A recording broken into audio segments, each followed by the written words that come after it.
स्वागत है आपका हमारे YouTube चैनल पर। आज के इस वीडियो में उत्तर प्रदेश लेखपाल भर्ती के लिए ग्राम समाज एवं विकास का तीसरा भाग लेके आ रहे हैं।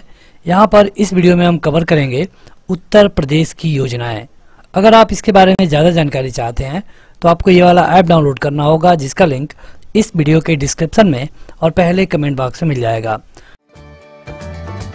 इस वीडियो को लाइक करने के साथ चैनल को जरूर सब्सक्राइब करें, उसके बाद बेल आइकन दबाएं, उसमें ऑल सेलेक्ट करें इसी तरह की बेहतरीन वीडियो सबसे पहले पाने के लिए। तो लेखपाल, ग्राम विकास अधिकारी, ग्राम पंचायत अधिकारी, चकबंदी अधिकारी, इस तरह की जो भी वैकेंसी होगी, चाहे वो यूपी SSS की हो या फिर यूपी की किसी भी विभाग के द्वारा वैकेंसी हो, तो उसमें के लिए ये सारे क्वेश्चन बेहद महत्वपूर्ण होंगे। वहाँ पे आपसे योजनाओं के बारे में पूछा जाता है, जैसे कि इसकी शुरुआत कब की गई, इसका उद्देश्य क्या है। तो ये दो क्वेश्चन अधिकतर पूछे जाते हैं, कब शुरुआत की गई और इसका उद्देश्य क्या है। तो चलिए देखते हैं, ये वीडियो बेहद महत्वपूर्ण होगी। अगर आप अपना 10 मिनट निकाल पाते हैं तो समझिए कि आपको 2 से 3 नंबर आसानी से मिल जाएगा। तो पहली योजना है निःशुल्क हेल्थ कार्ड योजना, जिसको यूपी स्टेट हेल्थ कार्ड का नाम दिया गया। तो इसकी शुरुआत की गई थी जुलाई 2005 में। जो निःशुल्क हेल्थ कार्ड योजना है, इसकी शुरुआत की गई थी जुलाई 2005 में, और इसका उद्देश्य यह है कि जो मलिन बस्तियों में रहने वाले लोग हैं उनको निःशुल्क चिकित्सीय सुविधा उपलब्ध कराना। कौन से लोग? तो जो मलिन बस्तियों में रहते हैं, जो मलिन बस्तियों में रहने वाले लोग हैं उनको फ्री में हेल्थ सुविधाएं उपलब्ध कराना इसका मुख्य उद्देश्य है। अगला है निःशुल्क स्कूली ड्रेस योजना। तो इसकी शुरुआत की गई थी सितंबर 2005 में। आपको सितंबर नहीं याद रखना है, लेकिन ये 2005 तो अवश्य याद रखना होगा। और इसकी उद्देश्य ये है कि कक्षा 1 से लेकर के 5 तक सभी ग्रामीण और नगरीय, जो भी मतलब शहरी और ग्रामीण दोनों में जो मलिन बस्तियों की छात्राएं हैं, उनको निःशुल्क यूनिफॉर्म उपलब्ध करा करके सर्व शिक्षा अभियान के तहत लड़कियों के शिक्षा को, जो लड़कियों के शिक्षा स्तर है उसको ऊपर करना। देखिए, आज आप देखेंगे तो सबको स्कूली ड्रेस मिलता है उत्तर प्रदेश सरकार के द्वारा 1 से 5 तक। लेकिन जब ये योजना शुरू की गई थी 2005 में, तो केवल शुरुआती अभियान में केवल मलिन बस्तियों में रहने वाली बालिकाओं को जोड़ा गया था। अगला है बालिका श्री योजना। तो बालिका श्री योजना की शुरुआत की गई थी 2006 में। 2006 में बालिका श्री योजना में ये होता है कि अनुसूचित जाति की बालिकाओं का बीमा करके उनको सुरक्षा प्रदान किया जाता है। यह है बालिका श्री योजना। तो इसमें क्या होता है कि जो अनुसूचित जाति है, मतलब कि एसी की बालिकाएं हैं, उनको बीमा करा करके उनको सुरक्षा प्रदान करना इसका मुख्य उद्देश्य है। अगला है यूनिफॉर्म एवं बाइसिकल अनुदान योजना। तो यूनिफॉर्म एवं बाइसिकल अनुदान योजना की शुरुआत की गई थी 2003-2004 वित्तीय वर्ष में। वित्तीय वर्ष का मतलब होता है 1 अप्रैल से लेकर के अगले 31 मार्च तक। देखिए, इसका उद्देश्य ये है कि अनुसूचित जनजाति के जो कक्षा 6 से लेकर के 12 तक के गरीब छात्र हैं, उनको सरकार साइकिल उपलब्ध कराएगी उन छात्रों को जो कि क्लास दूर होने के कारण वहाँ पे नहीं पहुँच पाते हैं। देखिए, जो यूनिफॉर्म और बाइसिकल योजना है, इसको मौजूदा योगी सरकार भी आगे बढ़ा रही है। अगला है कस्तूरबा गांधी बालिका विद्यालय योजना। तो कस्तूरबा गांधी बालिका विद्यालय योजना की शुरुआत की गई थी 2004 में। इसका उद्देश्य क्या है? तो इसका उद्देश्य ये है कि जो भी आर्थिक रूप से पिछड़े हुए हो, चाहे वो ओबीसी हो या फिर अल्पसंख्यक हो, एसी हो या फिर एसटी हो, तो इनमें क्या है कि जो भी बालिकाएं हैं उनको आवासीय विद्यालय, मतलब विद्यालय के पास आवास उपलब्ध कराना इसका मेन उद्देश्य था, कस्तूरबा गांधी बालिका विद्यालय योजना। और इसकी शुरुआत की गई थी 2008 में। पहले 2004 में शुरू किया गया, लेकिन फिर इसे रोक दिया गया था। फिर इसकी शुरुआत की गई 2008 में। बढ़ते हैं आगे। अगला है अस्वच्छ पेशा छात्रवृत्ति योजना। तो देखिए, अस्वच्छ पेशा छात्रवृत्ति योजना ये भारत सरकार के द्वारा पोषित है, मतलब कि भारत सरकार की यह योजना है जिसको राज्य सरकार परमिट देती है। इसकी शुरुआत की गई थी 2008 में, और इसका उद्देश्य ये है कि जो भी अस्वच्छ पेशे में लगे बस्तियों के बच्चे हैं, मतलब जो भी गरीब हैं उनको 1 से 10 तक के जो भी बच्चे होंगे उनको छात्रवृत्ति और वार्षिक अनुदान दे करके उनको आगे बढ़ाना। अगला है मौलाना मोहम्मद अली जौहर छात्रवृत्ति योजना, जिसकी शुरुआत की गई थी 2005 में और इसका उद्देश्य ये है कि जो भी पिछड़े वर्ग के छात्र हैं उनको नियमित छात्रवृत्ति दी जा सके, उनको नियमित छात्रवृत्ति दी जा सके। यह है मौलाना मोहम्मद अली जौहर छात्रवृत्ति योजना। तो आपसे डेट ना पूछ करके कई बार बस यही पूछता है कि इसका उद्देश्य क्या है। अगला है शादी एवं बीमारी योजना। तो शादी एवं बीमारी योजना की शुरुआत की गई थी 2007-8 वित्तीय वर्ष में। कब? 2007-8 वित्तीय वर्ष में। इसका उद्देश्य ये है कि जो भी निसहाय पिछड़े वर्ग के लोग हैं उनकी लड़की की शादी के लिए 20,000 रुपए की आर्थिक मदद देना। कितने की? 20,000 रुपए की। अगला है लोहिया ग्रामीण आवास योजना।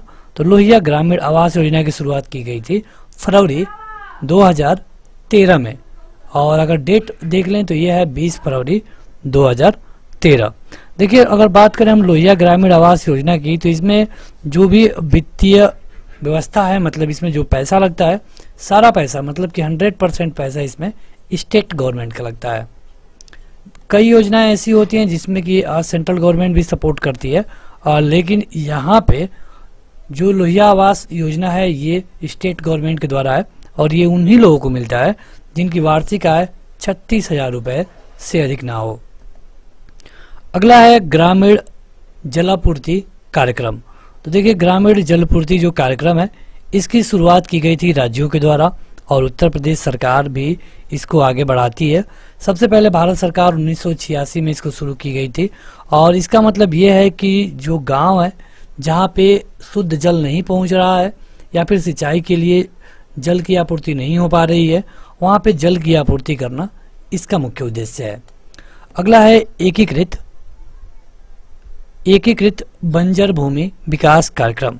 तो इसकी शुरुआत की गई थी सन 1989-90 से और इस योजना का संचालन उन क्षेत्रों में किया जाता है जो मरुभूमि के तहत आती हैं। मरुभूमि मतलब कि जहाँ पे मतलब कि अनाज कम होता है, वहाँ पे इनका होता है। इसमें पैसा जो लगता है वो आधा आधा, मतलब कि आधा पैसा केंद्र सरकार और आधा पैसा राज्य सरकार देती है। अगला है राष्ट्रीय कृषि अनुसंधान परियोजना। तो राष्ट्रीय कृषि अनुसंधान परियोजना की शुरुआत की गई थी 1988 में और इसका उद्देश्य ये है कि राष्ट्रीय कृषि अनुसंधान परियोजना में जो भी लोग आते हैं उनको वित्तीय मदद देना। तो जो अगली योजना है ये है जवाहर रोजगार योजना। इसकी शुरुआत तो वैसे पंडित जवाहरलाल नेहरू के जन्म शताब्दी पे की गई थी जो कि है 1989-90, लेकिन ये आज भी चल रही है और जो जवाहर रोजगार योजना है उसी के तहत जवाहर ग्राम समृद्धि योजना को समाहित कर दिया गया। तो अब आप देखेंगे कि जवाहर रोजगार योजना और जवाहर ग्राम समृद्धि योजना दोनों योजनाएं एक ही हैं। अगला है स्वर्ण जयंती ग्राम रोजगार योजना। कौन सा? तो स्वर्ण जयंती ग्राम रोजगार योजना। इसकी शुरुआत की गई थी 1 अप्रैल 1999 को। स्वर्ण जयंती ग्राम रोजगार योजना का उद्देश्य ये है कि जो गांव में रहने वाले लोग हैं उनको स्वरोजगार उपलब्ध कराना। राष्ट्रीय ग्रामीण जीविका मिशन के तहत इसको चलाया जाता है और इसमें जो पैसा होता है केंद्र देता है 75% और राज्य देती है 25%, यानी कि 3/4 केंद्र सरकार और 1/4 राज्य सरकार पैसा देती है। अगला है संपूर्ण ग्रामीण रोजगार योजना। संपूर्ण ग्रामीण रोजगार योजना की शुरुआत की गई थी 25 सितंबर 2001 में। इसका उद्देश्य ये है कि ग्रामीण क्षेत्रों में रोजगार को सुनिश्चित करना, ये देखना कि जो भी लोग बाहर जा रहे हैं वो बाहर ना जाएं, उनको गांव में ही रोजगार मिले और यहाँ पर भी जो अनुपात होता है पैसा देने का वो केंद्र सरकार का 75 और राज्य सरकार का 25 होता है। अगला है राजीव गांधी ग्रामीण विद्युतीकरण योजना। तो राजीव गांधी ग्रामीण विद्युतीकरण योजना की शुरुआत की गई थी 4 अप्रैल 2005 को। इस योजना का उद्देश्य ये है कि अगले 5 साल तक, मतलब जब 2005 में शुरू की गई थी तो इसका ये था कि अगले 5 साल तक जो भी बीपीएल वाले किसान हैं उनको फ्री में विद्युत कनेक्शन देना और उनको अगले कुछ महीनों तक के लिए निःशुल्क विद्युत उपलब्ध कराना, मतलब कि उनसे कोई चार्ज ना लेना। यह है राजीव गांधी ग्रामीण विद्युतीकरण योजना। अगला है किसान ऋण कार्ड धारक योजना। तो इसकी शुरुआत की गई थी 10 अक्टूबर 2001 को और इस योजना का उद्देश्य यह है कि किसान ऋण कार्ड धारकों के लिए मृत्यु अथवा अपंगता की स्थिति में बीमा सुरक्षा देना। मतलब कि जो किसान इसको जिनके पास ये कार्ड होगा, अगर उनकी मृत्यु होती है या फिर अपंगता होती है तो उनको बीमा का पैसा मिल जाएगा। ये लगभग 50,000 तक था, मतलब कि कुछ हद तक 25,000 और कुछ हद तक 50,000। अगला है राष्ट्रीय स्वास्थ्य बीमा योजना। राष्ट्रीय स्वास्थ्य बीमा योजना की शुरुआत की गई थी 1 अक्टूबर 2007 को। इस योजना का उद्देश्य यह है कि जो भी असंगठित क्षेत्र के गरीब हैं, मतलब गरीबी रेखा के नीचे रहने वाले कामगार हैं, उनके परिवार के सभी सदस्यों को बीमा सुरक्षा कवर देना। अगला है काम के बदले अनाज का राष्ट्रीय कार्यक्रम। तो जो एक काम के बदले अनाज का राष्ट्रीय कार्यक्रम आया था, इससे कई क्वेश्चन पूछे जा सकते हैं।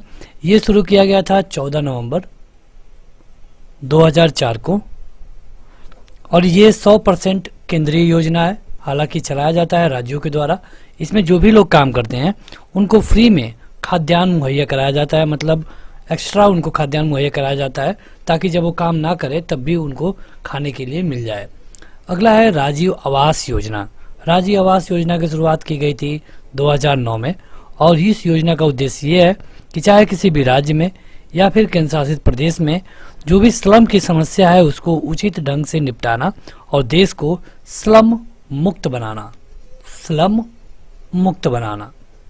अगला है प्रधानमंत्री आदर्श ग्राम योजना। तो प्रधानमंत्री आदर्श ग्राम योजना में देखिए उन गांवों को लिया जाता है, मतलब अंबेडकर ग्राम सभा आपने सुना होगा, जिसमें कम से कम 50% एसी जाति के लोग हों। तो अगर कोई भी गांव जहां पे 50% एसी जाति के लोग होंगे तो यहाँ पे 10 लाख तक का पैसा दिया जाता है ग्राम पंचायत को, ताकि उस गांव का विकास कर सके। अगला है राष्ट्रीय ग्रामीण स्वास्थ्य मिशन। राष्ट्रीय ग्रामीण स्वास्थ्य मिशन मतलब कि जो ग्रामीण स्वास्थ्य सेवाएं हैं उनको आप देख रहे हैं। तो जो राष्ट्रीय ग्रामीण स्वास्थ्य मिशन है, इसकी शुरुआत की गई थी 12 अप्रैल 2005 को। इसका उद्देश्य यह है कि जो राष्ट्रीय जनसंख्या नीति आई थी 2000 में, उसको और राष्ट्रीय स्वास्थ्य नीति को मिला करके दोनों के लक्ष्यों को पाना, मतलब कि देखना कि सारे ग्रामीण स्वस्थ हों, उनको क्या बीमारियां हैं, किसका इलाज नहीं हो पा रहा है, ये देखना राष्ट्रीय ग्रामीण स्वास्थ्य मिशन का उद्देश्य था। अगला है जनश्री बीमा योजना, जिसकी शुरुआत की गई थी 10 अगस्त 2000 को। इसमें प्रति व्यक्ति प्रीमियम लिया जाता है 200 का और अगर एक्सीडेंटल डेथ होती है तो उनको 4 लाख रुपए मिलता है। मतलब आपको 200 रुपये देना है साल भर में एक बार, और अगर उस साल के दौरान कुछ होता है तो आपको 4 लाख रुपए मिलेंगे। अगला है जननी सुरक्षा योजना। तो जननी सुरक्षा योजना की शुरुआत की गई थी 1 अप्रैल 2005 को और ये भी 100% केंद्र सरकार की योजना है। इसमें क्या होता है कि जो भी जननी मतलब कि माँ बच्चे जो प्रेगनेंसी वाली केस होती है, वहाँ पे महिलाओं को कुछ महीनों के लिए कुछ सहायता देना। अगला है परिवार नियोजन कार्यक्रम। तो परिवार नियोजन कार्यक्रम की शुरुआत की गई थी बहुत पहले, मतलब 1952 में ही। तो इसका उद्देश्य ये है कि मतलब कि परिवार का नियोजन हो सके, एक उचित जनसंख्या हो, ज़्यादा जनसंख्या का विस्फोट ना हो। तो बस आज के इस वीडियो में इतना ही। इस वीडियो को लाइक करने के साथ इस ऐप को जरूर डाउनलोड करें। ज़्यादा जानकारी आपको इसी ऐप पे मिलेगी। इस ऐप का लिंक इस वीडियो के डिस्क्रिप्शन में और पहले कमेंट बॉक्स में मिल जाएगा। आज के इस वीडियो में इतना ही। Thank you.